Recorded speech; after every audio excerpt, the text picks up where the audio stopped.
ऋषियों ने पूछा, महाभाग सूत जी, दक्ष कुमारी स्त्री जब अपने पिता दक्ष के यज्ञ में अग्नि प्रवेश करके अंतर्धान हो गई तब पुनः कब और कहाँ प्रकट हुई?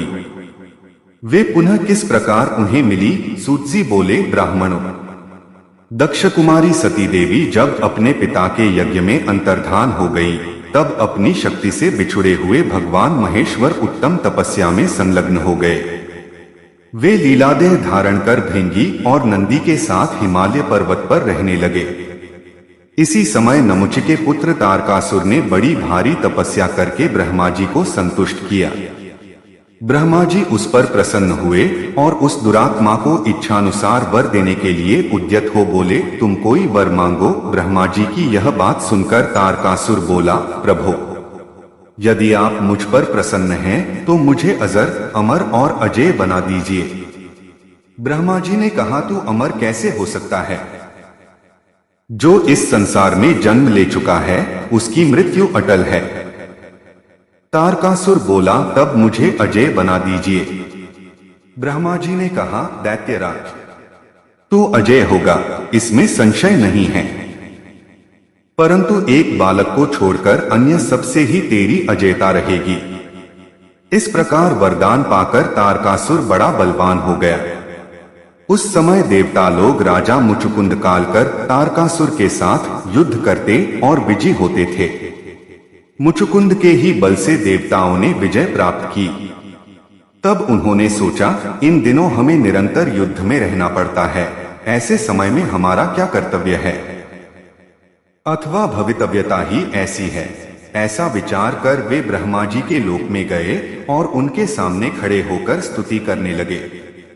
स्तुति के पश्चात वे बोले, महाभाग प्रभो, आप दैत्यपतियों से हमारी रक्षा करें। उसी समय आकाशवाणी हुई, देवता, तुम जितनी जल्दी हो सके मेरी आज्ञा का यथावत पालन करो। भगवान शिव के जब कोई महाबली पुत्र उत्पन्न होगा तब वही पुनः युद्ध में तारकासुर का वध करेगा, इसमें संशय नहीं है।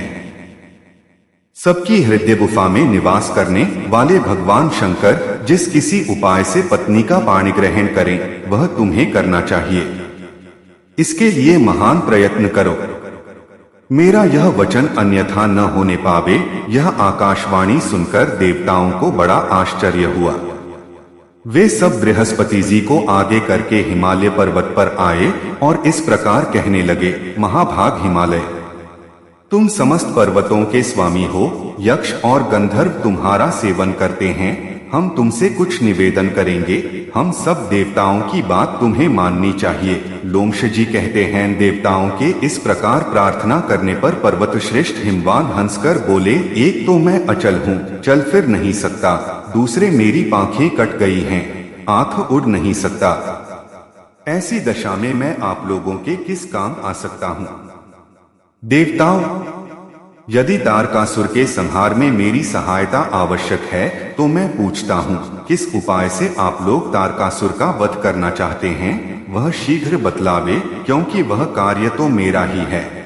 तब देवताओं ने आकाशवाणी द्वारा कही हुई सब बातें कह सुनाई। सुनकर हिमवान ने कहा, जब शिवजी के बुद्धिमान पुत्र द्वारा ही तारकासुर का वध होने वाला है तब देवताओं के सब कार्य शुभ हों और आकाशवाणी की कही हुई यह बात सच निकले।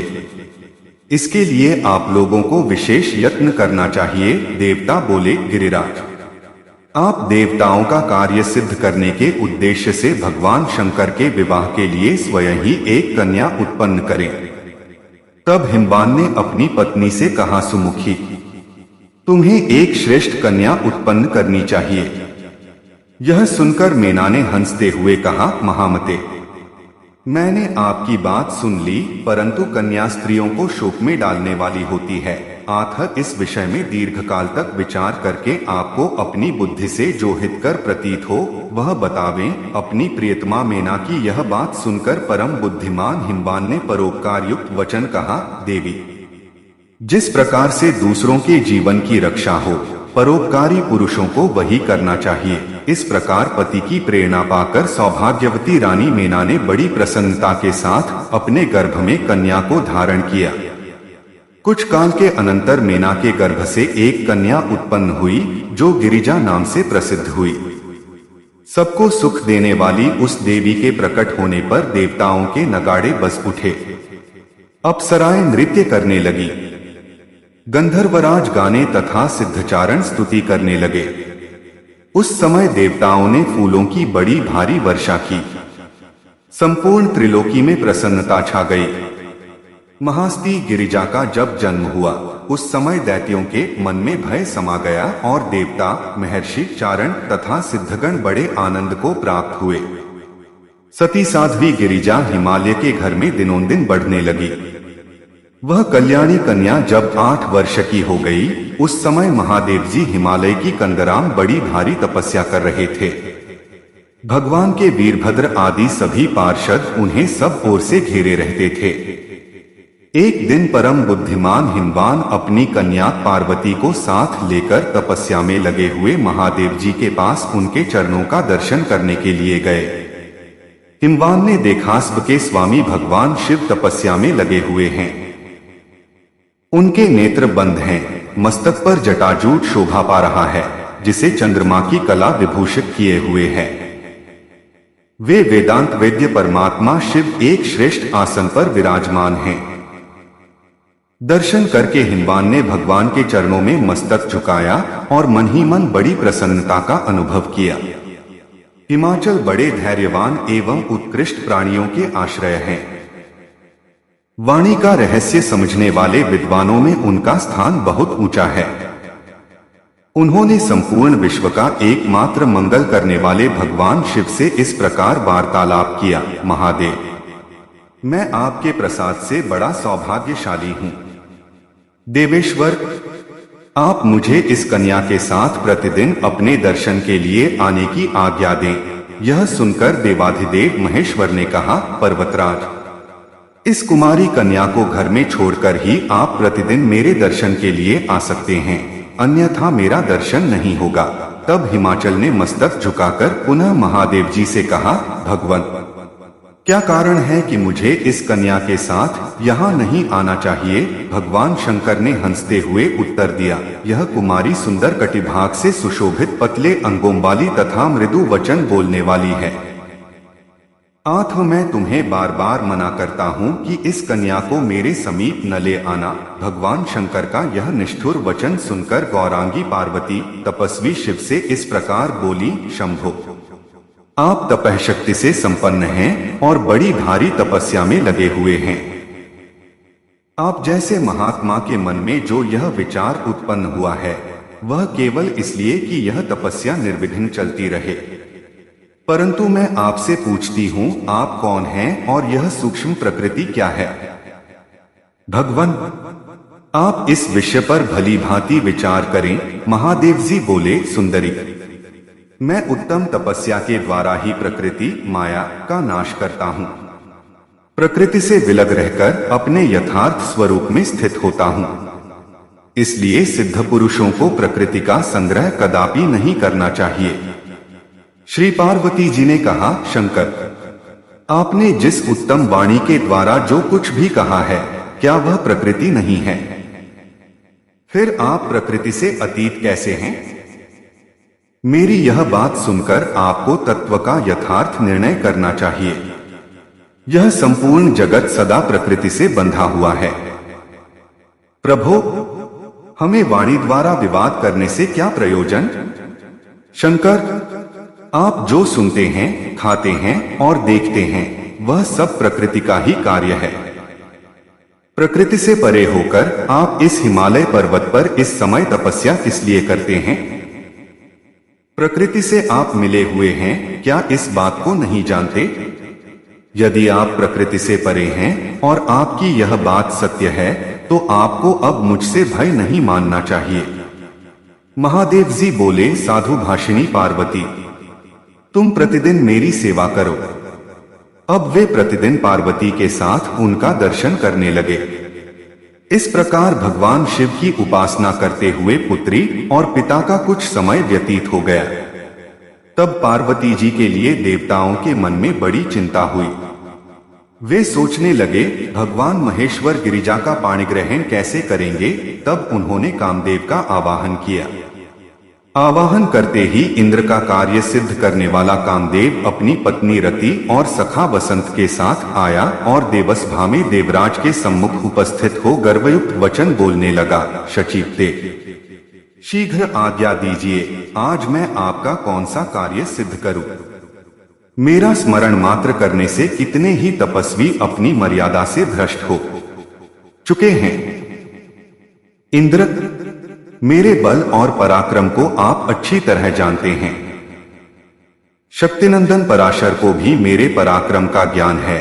इसी प्रकार ये भृगु आदि बहुत से अन्य ऋषिमुनि भी मेरी शक्ति जानते हैं। महान बल और पराक्रम से संपन्न क्रोध ही मेरा भाई है। हम दोनों ने संपूर्ण चराचर जगत को परास्त किया है। सबको हमने मोह महासागर में डुबो दिया है। कामदेव के गर्वीले वचन सुनकर इंद्र ने उसकी पीठ ठोंकते हुए कहा, वीरवर, पूर्व काल में तुमने जो जो कार्य किए हैं उनका किसी प्रकार वर्णन नहीं हो सकता। हम सब देवता तुमसे परास्त हो चुके हैं।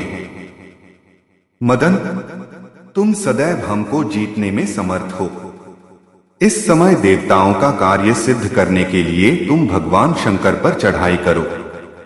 महामते, ऐसी चेष्टा करो जिससे भगवान शिव पार्वती के साथ विवाह कर लें।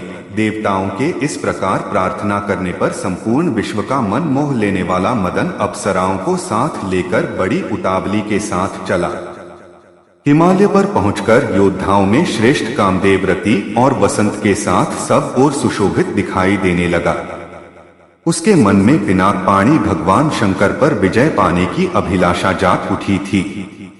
रंभा, उर्वशी, कुंजिकस्थला, सुकेशी, मिश्रकेशी, सुंदरी, तिलोत्तमा तथा इसी श्रेणी की अन्यान्य अप्सराएं वहां कामदेव के कार्य में सहायता देने के लिए आईं। वहां का आकाश असमय में ही कोकिलाओं से आच्छादित हो गया।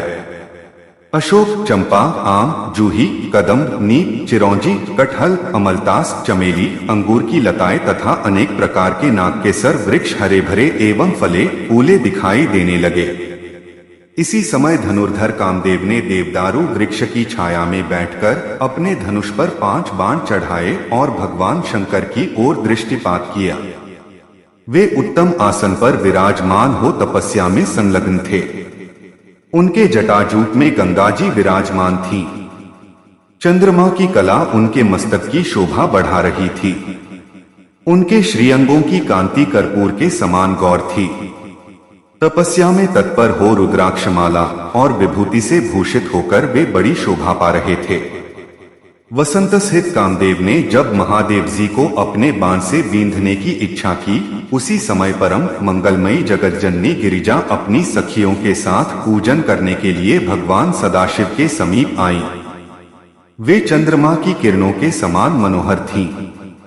उन्होंने भगवान नीलकंठ के कंठ में धतूर के फूलों की माला पहना दी और सुंदर बदनारविंद से सुशोभित त्रिनेत्रधारी भगवान शिव की शोभा निहारने लगी। इसी बीच में वसंत की सहायता पाने वाले कामदेव ने सम्मोहन नामक बाण से भगवान महेश्वर को बींध डाला। बाण का आघात लगने पर शंकर जी ने धीरे से नेत्र खोलकर श्री पार्वती जी की ओर देखा, जो संपूर्ण मंगलों को भी मंगलमय बनाने वाली एकमात्र देवी हैं। लोक पावनी गिरिराजनंदिनी की ओर दृष्टि डालते ही कामदेव ने उन्हें व्याकुल कर दिया। वे पार्वती के दर्शन मात्र से मोहित हो गए।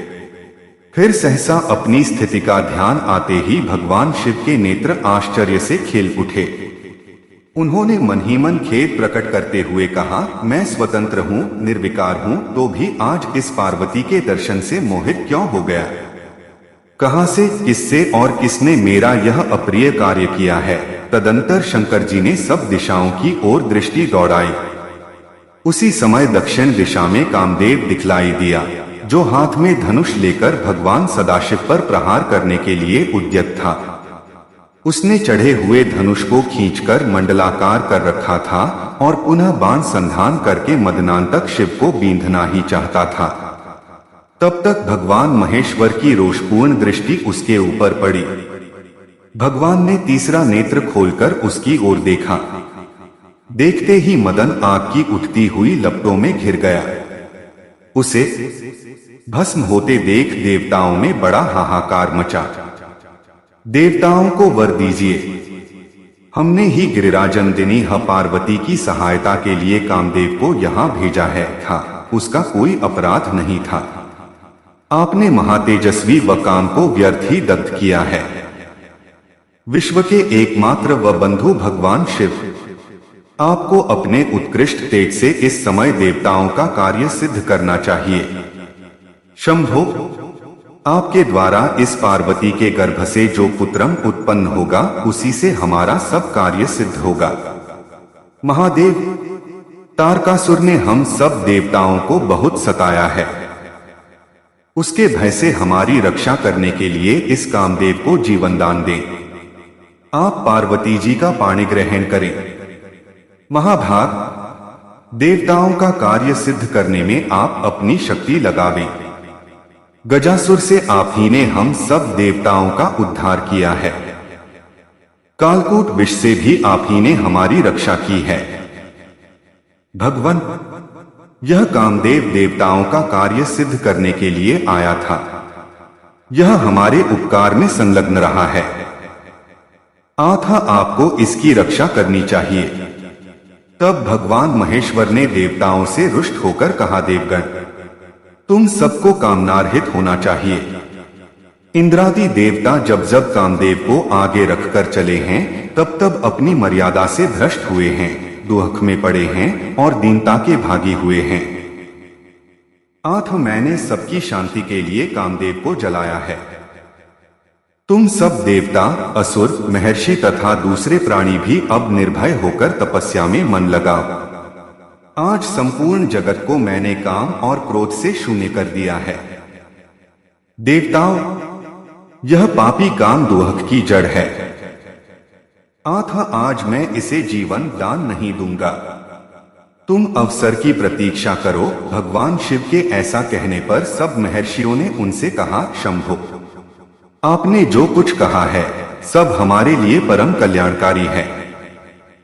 किंतु देवेश्वर, हम भी कुछ निवेदन करना चाहते हैं, उसे ध्यानपूर्वक सुने। जिस प्रकार इस संसार की सृष्टि हुई है उसके अनुसार संकल्प रूप काम ही इसका अधिष्ठान है। काम के बिना यह सृष्टि कैसे होगी? यह विश्व काममय है, इससे ऊपर उठे हुए आप परमेश्वर ही निष्काम हैं। इतना कहकर मुनि, सिद्ध और चारणों ने भगवान सदाशिव की स्तुति और वंदना की। तदंतर वे वहां से शीघ्र ही अंतर्धान हो गए। कामदेव को जलाकर महादेव जी अदृश्य हो गए। उस समय पार्वती जी वहां रति को रोती हुई देखकर बोली, सखी, तुम शोक न करो, मैं कामदेव को जीवन दिलाऊंगी। पार्वती के इस प्रकार आश्वासन देने पर पतिव्रता रति ने पति को पुनः प्राप्त करने के लिए बड़ी भारी तपस्या आरंभ की। तदंतर पार्वती भी वहीं रहकर तपस्या में लग गई। उस समय माता पिता ने उन्हें रोकते हुए कहा, बेटी, अभी तू बालिका है, शीघ्र घर चल। तू तपस्या का श्रम उठाने योग्य नहीं है। पार्वती बोली, माता और पिताजी, मैं घर नहीं चलूंगी। आप मेरी प्रतिज्ञा सुने। मैं उत्तम तपस्या के द्वारा भगवान शंकर को पुनः यहीं बुलाकर उनका वरण करूंगी। यूं कहकर मनस्विनी पार्वती एकाग्रचित्त हो बड़ी उग्र तपस्या के द्वारा भगवान शिव का आराधन करने लगी।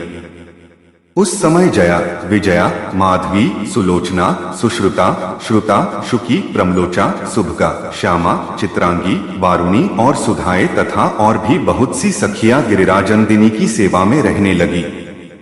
परमात्मा रुद्र ने कामदेव को जहां दग्ध किया था वहीं एक वेदी बनाकर पार्वती जी उस पर विराजमान हुई। वे अन्न और फल त्याग कर केवल हरे पत्ते खाकर रहने लगी। तत्पश्चात हरे पत्ते भी छोड़ दिए और सूखे पत्तों पर निर्वाह करने लगी। आगे चलकर जब उन्होंने सूखे पत्ते भी त्याग दिए तब वे अपर्णा नाम से विख्यात हुई। सूखे पत्ते छोड़ने पर वे कुछ काल तक केवल जल पर रही, फिर उसे भी छोड़कर वायु पीकर रहने लगी। इस प्रकार सती साध्वी गिरिजा दीर्घकाल तक तपस्या में लगी रही। भगवान शंकर की प्रसन्नता के लिए मन में उत्तम निष्ठा रखकर पार्वती उग्र तपस्या द्वारा आराधन करती रही। पार्वती के उस महान तप से संपूर्ण चराचर जगत संतप्त होने लगा। तब देवता और असुर सब मिलकर ब्रह्मा जी की शरण में गए। देवता बोले, भगवन, आपने ही इस संपूर्ण चराचर जगत की सृष्टि की है। हम देवताओं की रक्षा करने योग्य आप ही हैं। देवताओं की यह बात सुनकर ब्रह्मा जी ने मन ही मन चिंतन किया। चिंतन से उन्हें ज्ञात हुआ कि पार्वती की तपस्या से बड़ी अद्भुत दावाग्नि प्रकट हुई है। यह जानकर ब्रह्मा जी बड़ी शीघ्रता से परम अद्भुत क्षीरसागर के तट पर गए। वहां जाकर उन्होंने अति शोभायमान शेषशय्या पर सोए हुए भगवान विष्णु का दर्शन किया। लक्ष्मी देवी उनके दोनों चरणारविंदों की निरंतर सेवा कर रही थीं। गरुड़ जी कुछ दूर पर मस्तक झुकाए हाथ जोड़े प्रभु की सेवा में खड़े थे। श्री कांति, तुष्टि, वृत्ति और दया आदि देवियां भी भगवान की सेवा में संलग्न थीं। 9 शक्तियों से संपन्न भगवान विष्णु अपने पार्षदों से घिरे हुए थे। कुमुद, कुमुदवान, सनक, सनंदन, महाभाग, सनातन, प्रसुप्त, विजय, अरिजित, जयंत, जयतसेन, परम कांतिमान, जय, सनत कुमार, उत्तम तपस्वी नारद, तुम्बुरु, महाशंख, पांचजन्य, कौमोद की गदा, सुदर्शन चक्र तथा परम अद्भुत शार्ंग नामक धनुष, ये सब वहां ब्रह्मा जी को मूर्तिमान दिखाई दिए। सब देवताओं ने परमात्मा भगवान विष्णु के समीप जाकर उनसे प्रार्थना पूर्वक कहा, महाविष्णु, हम पार्वती जी की अत्यंत उग्र तपस्या से जले जा रहे हैं और संतप्त होकर आपकी शरण में आए हैं। आप हमारी रक्षा करें, रक्षा करें। तब शेषनाग की शैया पर बैठे हुए परमेश्वर श्रीहरि इस प्रकार बोले, देवताओं, आज तुम लोगों को साथ लेकर परमेश्वर महादेव जी के पास चलता हूँ। हम सब लोग मिलकर उनसे प्रार्थना करें कि वे पार्वती जी के साथ विवाह करने को उद्यत हों। भगवान शिव पुराण पुरुष हैं, सबके अधीश्वर हैं। वे सबके लिए वरेण्य, वर्णीय अथवा सेव्य हैं। उत्तम स्वरूप की पराकाष्ठा हैं तथा वे ही परात्पर परमात्मा हैं। इस समय वे तपस्या में लगे हैं। हम सब लोग उन्हीं की शरण में चलें।